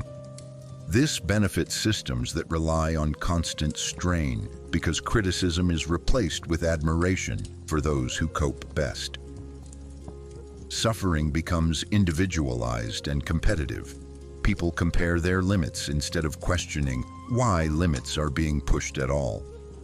Complaint is framed as weakness. Resistance is reframed as entitlement. Silence becomes maturity. Over time, this mindset reshapes identity. People begin to suppress signals of harm. They ignore burnout. They reinterpret damage as growth. The system remains untouched because pain has been moralized. The most dangerous aspect of this transformation is that it confuses survival with virtue. Just because someone can endure does not mean they should have to. When endurance becomes a virtue, inhuman conditions are normalized, and questioning them feels immoral. In that moment, resilience stops being a strength and becomes a leash, keeping people moving forward in systems that exhaust them, while convincing them that enduring the harm is not only necessary, but good. The fear of being wrong is one of the quietest yet strongest forces that keeps people loyal to harmful systems. Being wrong is not just an intellectual mistake. It threatens identity, self-worth, and social standing. To admit error means admitting that past choices, beliefs, and sacrifices may have been misguided. For many people, this realization feels more painful than continuing to endure harm. The longer someone has defended a system, the harder it becomes to question it, not because the evidence is lacking, but because the emotional cost is too high. Admitting you were wrong can feel like erasing years of meaning, effort, and loyalty, so the mind protects itself by doubling down. This fear also operates socially. Being wrong in public risks humiliation, loss of respect, and exclusion. In systems where conformity is rewarded, changing one's mind is framed as weakness or inconsistency rather than growth. People learn that certainty is valued more than honesty, confidence more than reflection. As a result, they cling to positions even when doubts arise, not to protect truth, but to protect dignity. The fear of being wrong turns belief into armor. Once worn, it becomes heavy, but removing it feels dangerous. Harmful systems benefit enormously from this fear. They do not need to silence critics aggressively. They only need to make error feel shameful. When being wrong is associated with stupidity, naivety, or moral failure, people stop revising their views. They stop learning. Defense replaces curiosity. Justification replaces understanding. Over time, being right becomes less important than not being exposed as wrong. This fear also freezes moral growth. If acknowledging injustice means admitting complicity, many will choose denial instead. It feels safer to reinterpret reality than to confront responsibility. In this way, the fear of being wrong keeps people aligned long after belief has faded. What remains is not conviction, but protection of the self. True freedom requires the ability to say, "I was wrong," without collapse. But systems that rely on obedience make that admission feel unbearable. As long as being wrong feels more threatening than being harmed, people will continue to defend what hurts them, not because they believe in it deeply, but because the truth feels too costly to face. Fear often survives by disguising itself as common sense. What begins as anxiety slowly reshapes itself into advice, rules, and realistic thinking. People stop saying they are afraid and start saying they are being sensible. This transformation is powerful because fear, once framed as logic, is rarely questioned. Systems benefit from this shift. They no longer need to intimidate. They simply encourage caution, restraint, and practicality. Phrases like, "That's just how things work," "Don't be naive," or "Be realistic" sound reasonable, but they often carry unexamined fear beneath them. Fear of loss, fear of isolation, fear of instability, all compressed into what appears to be wisdom. When fear wears the mask of common sense, it becomes socially approved. It is repeated confidently and passed down as guidance. Children learn it as maturity. Adults enforce it as responsibility. Those who challenge it are dismissed as reckless, immature, or idealistic, not because their ideas are flawed, but because they disturb the emotional comfort that fear provides. Common sense becomes a boundary that defines what is acceptable to imagine. Before discussion even begins, the limits are already set. Over time, this disguised fear shapes identity. People begin to see themselves as smart and grounded because they avoid risk. They equate safety with intelligence and caution with virtue. Imagination is treated as danger. Moral courage is treated as foolishness. The system no longer needs to justify itself because its constraints are accepted as obvious necessities. Fear has been normalized. The danger is not that people are afraid, but that they no longer recognize fear as fear. When anxiety feels like reason, it becomes invisible. And invisible fear is the most reliable form of control. As long as fear continues to sound like common sense, people will protect the systems that confine them, believing they are simply being practical, while quietly surrendering the possibility of change. Constant survival exhausts the human spirit long before it breaks the body. When life becomes a continuous effort to endure, to adapt, to stay afloat, there is little energy left for reflection, imagination, or resistance. Survival mode narrows attention.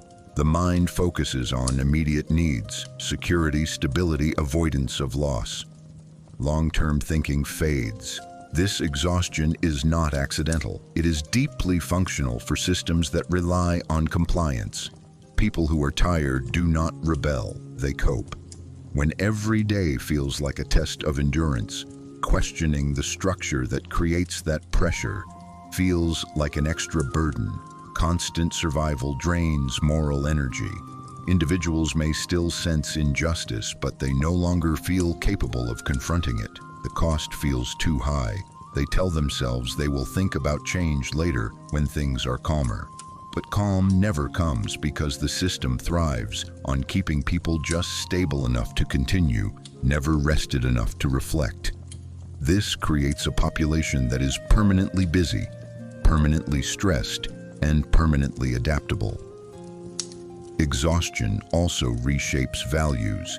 Peace becomes the absence of immediate crisis, not the presence of dignity. Rest becomes indulgence. Hope feels unrealistic. Survival replaces aspiration. People begin to measure success not by fulfillment, but by endurance.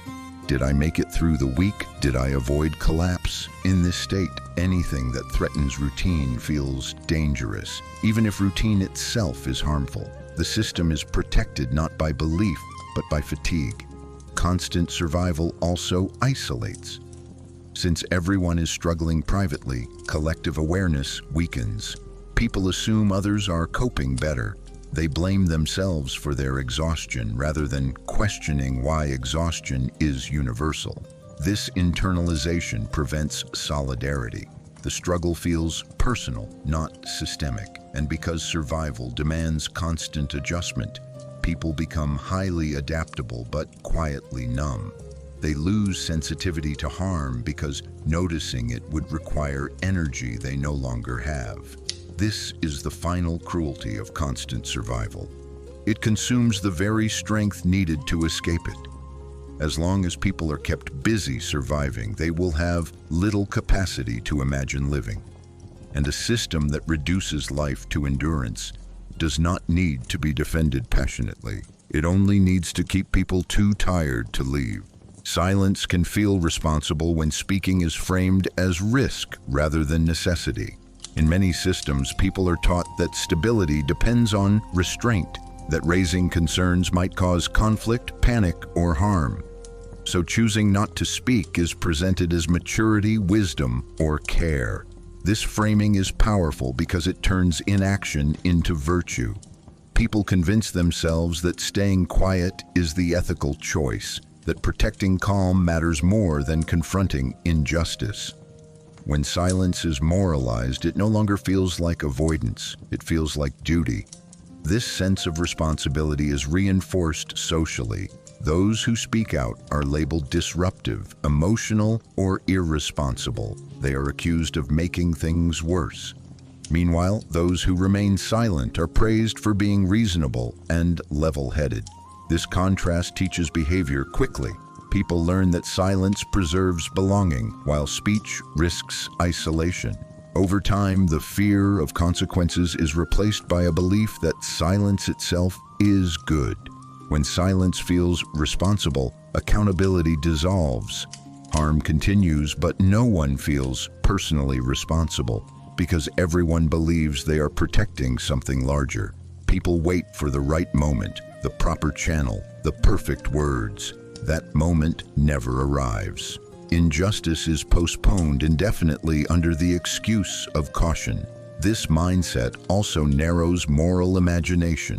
People stop asking whether something is wrong and start asking whether it is appropriate to mention it.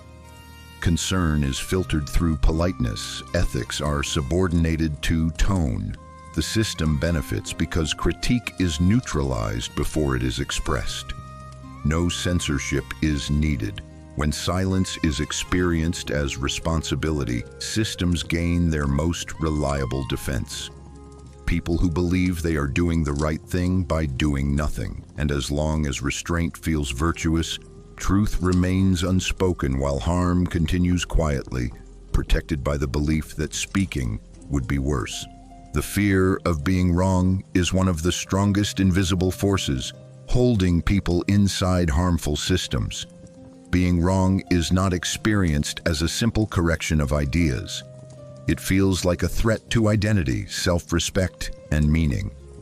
To admit error is to face the possibility that years of belief, effort, and sacrifice were misplaced. For many people, this realization feels more painful than continuing to endure harm. So the mind protects itself by resisting doubt even when evidence accumulates. The longer someone has defended a position, the more emotionally invested they become. And the higher the investment, the higher the cost of admitting mistake. This fear grows stronger with time. Once a belief has shaped friendships, career choices, public statements, or moral identity, letting it go feels like collapse. People do not just fear being wrong, they fear what being wrong would destroy. If I was wrong, what does that say about my judgment? If I was wrong, what was all that suffering for? If I was wrong, who am I now? These questions are destabilizing, so instead of revising beliefs, people reinterpret reality. They explain away contradictions. They attack messengers. They narrow what counts as acceptable evidence. This is not dishonesty. It is psychological self-defense. Social pressure intensifies this fear. Being wrong in private is uncomfortable. Being wrong in public feels humiliating. In systems that reward certainty and punish hesitation, changing one's mind is framed as weakness, inconsistency, or lack of character. People learn that confidence matters more than accuracy. As a result, they cling to positions not because they believe deeply, but because retreat feels socially dangerous. The fear of ridicule, loss of status, or exclusion keeps people frozen, even when doubt grows internally. Harmful systems exploit this fear expertly. They moralize correctness. They attach virtue to loyalty and shame to revision. Once being wrong is associated with stupidity, immorality, or betrayal, people stop learning. They stop updating. They stop listening. Defense replaces curiosity. Justification replaces understanding. The system no longer needs to suppress dissent. Individuals suppress themselves to avoid the pain of admitting error. This fear also blocks moral responsibility. If acknowledging injustice means acknowledging participation, many will choose denial instead. It feels safer to protect a flawed belief than to confront complicity. In this way, the fear of being wrong becomes a prison. It locks people into past versions of themselves, even as reality changes around them. True growth requires the ability to say, "I was wrong," and survive that realization. But systems built on obedience make that admission feel catastrophic. As long as being wrong feels more dangerous than being harmed, people will continue to defend what hurts them. Not because they believe it is right, but because the truth feels too costly to accept. There is a moment, quiet, almost invisible, when you realize you are not free. And what defines that moment is not fear. It is not shock. It is what comes after. You notice the limits. You sense the constraints. You recognize the patterns shaping your choices. You see how narrow the path really is. And for a brief second, clarity appears. This is not freedom. This is permission. This is not choice. This is management. But then nothing happens. You return to routine. You adjust. You continue. That moment passes without action. This is one of the most decisive points in a person's life, not because of what is understood, but because of what is accepted. Realizing you are not free does not automatically lead to resistance. More often, it leads to accommodation. The mind calculates risk. The cost of disruption feels too high. The consequences of action feel immediate, while the consequences of inaction feel distant. So you postpone. You tell yourself it is not the right time, that you are not ready, that others will act, that things are not bad enough yet. This delay feels reasonable, but delay is how acceptance is born. Doing nothing after awareness is not laziness. It is a psychological negotiation. You trade freedom for stability. You trade agency for safety. You convince yourself that awareness alone is enough, that seeing is the same as resisting, but awareness without action slowly transforms into resignation. The truth becomes background noise, something you know, but no longer respond to. This is how people learn to live inside contradictions. They know the system limits them, yet they participate. They know the rules are unfair, yet they follow. They know they are managed, yet they comply, because compliance is easier than disruption. This moment is powerful because it does not feel dramatic. There is no collapse, no rebellion, no clear line crossed, just a quiet decision to continue as before. And once that decision is made repeatedly, it becomes character. The realization fades, but the behavior remains. People stop saying, "I am not free," and start saying, "This is just how things are." The loss of freedom is not marked by chains, but by habits. Systems rely on this moment. They do not fear awareness. They fear action. They can survive critique. They cannot survive refusal. So they allow understanding. They tolerate discussion. They even encourage controlled dissent, as long as it leads nowhere, as long as people return to normal, as long as realization ends in inaction. The tragedy of this moment is not ignorance. It is clarity without courage. Not because courage is absent, but because it is postponed indefinitely. And postponed courage slowly turns into compliance. The moment you realize you are not free and do nothing is not a failure of intelligence. It is a surrender disguised as patience. Freedom is not lost when people are unaware. It is lost when people know and continue anyway. Silence feels responsible when speaking is framed as danger rather than necessity. In many systems, people are taught that stability depends on restraint, that raising concerns might cause conflict, panic, or harm. So choosing not to speak is presented as wisdom, maturity, or care. This framing is powerful because it turns inaction into virtue. People convince themselves that staying quiet protects others, that it preserves order, that it avoids making things worse.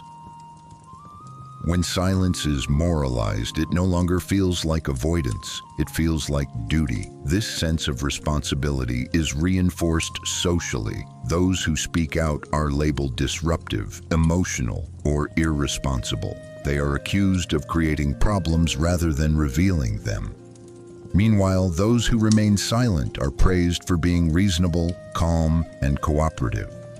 This contrast teaches behavior quickly.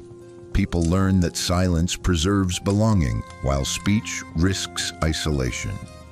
Over time, the fear of consequences is replaced by a belief that silence itself is good.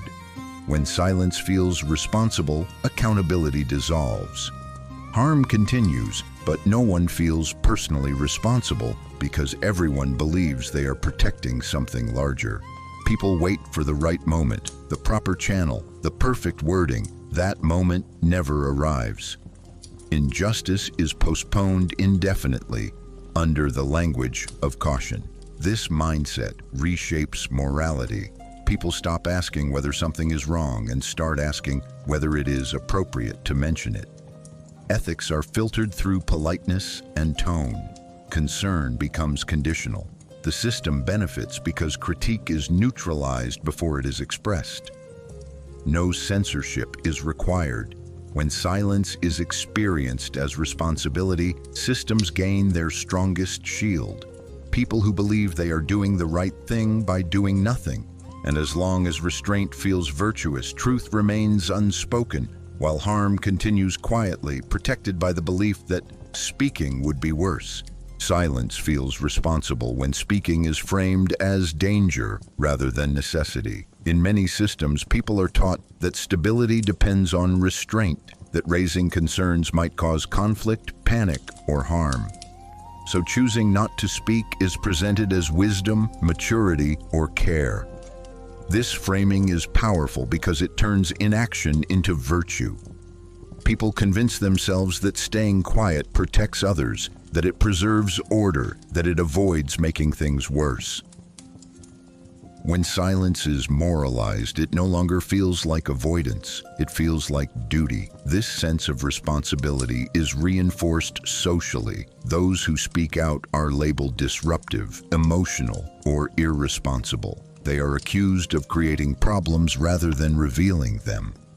Meanwhile, those who remain silent are praised for being reasonable, calm, and cooperative. This contrast teaches behavior quickly. People learn that silence preserves belonging, while speech risks isolation. Over time, the fear of consequences is replaced by a belief that silence itself is good. When silence feels responsible, accountability dissolves. Harm continues, but no one feels personally responsible because everyone believes they are protecting something larger. People wait for the right moment, the proper channel, the perfect wording. That moment never arrives. Injustice is postponed indefinitely under the language of caution. This mindset reshapes morality. People stop asking whether something is wrong and start asking whether it is appropriate to mention it. Ethics are filtered through politeness and tone. Concern becomes conditional. The system benefits because critique is neutralized before it is expressed. No censorship is required. When silence is experienced as responsibility, systems gain their strongest shield. People who believe they are doing the right thing by doing nothing. And as long as restraint feels virtuous, truth remains unspoken, while harm continues quietly, protected by the belief that speaking would be worse. Silence feels responsible when speaking is framed as danger rather than necessity. In many systems, people are taught that stability depends on restraint, that raising concerns might cause conflict, panic, or harm. So choosing not to speak is presented as wisdom, maturity, or care. This framing is powerful because it turns inaction into virtue. People convince themselves that staying quiet protects others, that it preserves order, that it avoids making things worse.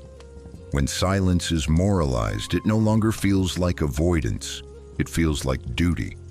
This sense of responsibility is reinforced socially.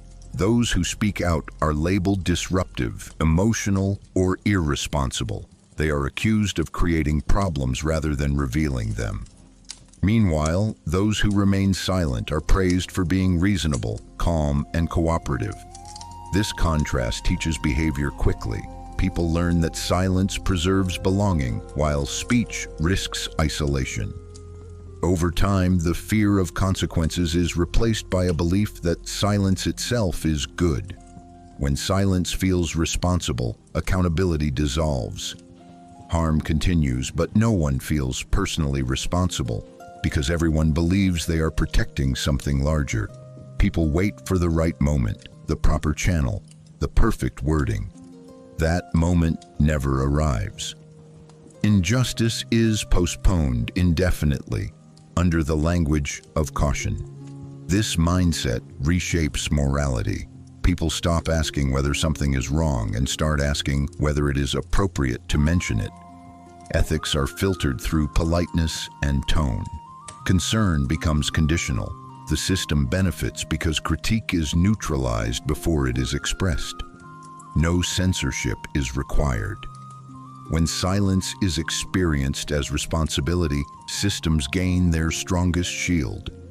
People who believe they are doing the right thing by doing nothing. And as long as restraint feels virtuous, truth remains unspoken, while harm continues quietly, protected by the belief that speaking would be worse. Human history is full of artists who tried to make the world more beautiful. George Grosz was not one of them. He did not paint to comfort. He did not paint to inspire hope. He painted to accuse. Grosz looked at his society and saw something rotten beneath the surface of respectability. Politicians speaking about honor while selling death. Generals preaching patriotism while sending others to die. Priests talking about morality while standing next to power. Citizens smiling in cafes while the world collapsed around them. And instead of looking away, he sharpened his pencil. This video is not about style. It is not about technique. It is about why one man chose to turn art into an act of defiance. Grosz lived in a time when people desperately wanted normality. After war, after humiliation, after collapse, society wanted stability at any cost. And that is exactly what frightened him.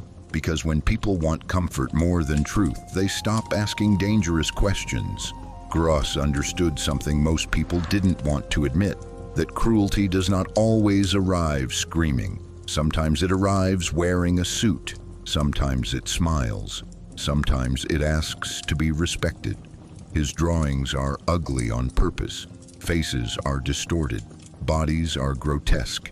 Expressions are exaggerated to the point of discomfort.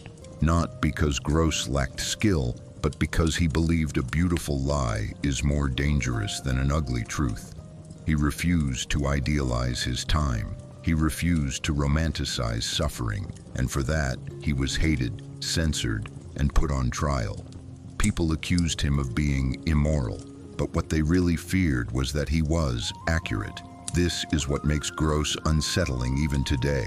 He does not belong safely in the past. His work feels uncomfortably modern because the systems he mocked still exist. The hypocrisy he exposed never disappeared. It simply learned how to speak more politely.